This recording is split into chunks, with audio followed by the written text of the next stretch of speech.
The mayor of Moscow urged residents of the capital to brace for a serious test from the new coronavirus and said the city would introduce a system of permits for movement to help enforce a lockdown, as infection numbers shot up across Russia.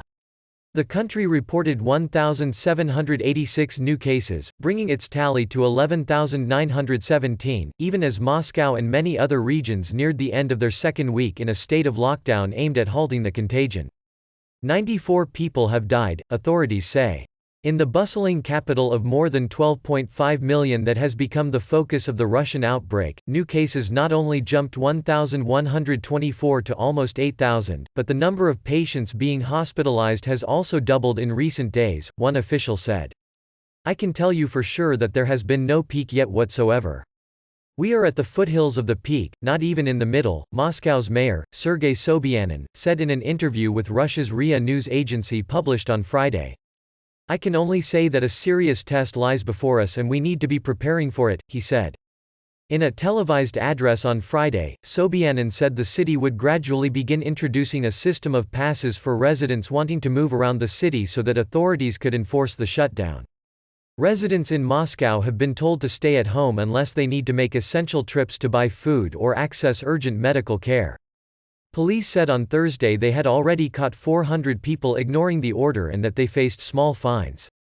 The situation started to get worse from Monday. "The number of seriously ill patients with pneumonia is growing," Sobyanin said, adding that he felt he had no choice but to introduce a permit system. "Especially when we see that unfortunately not everyone is following the restrictions that have been set."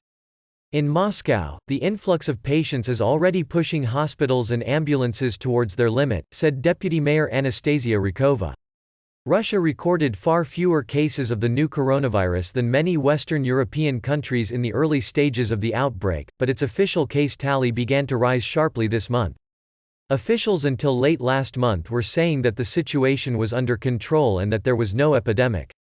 Their tone changed however after Sobyanin, who has taken a prominent role in the crisis, questioned the veracity of official figures and said the real situation was much worse than it looked. Some anti-Kremlin politicians have criticized President Vladimir Putin for taking what they say has been too low a profile in the push to contain and slow the spread of the virus. The Kremlin has rejected those assertions however, and Putin made his third television appearance dedicated to the crisis on Wednesday, rolling out economic measures to help businesses hit by the lockdown.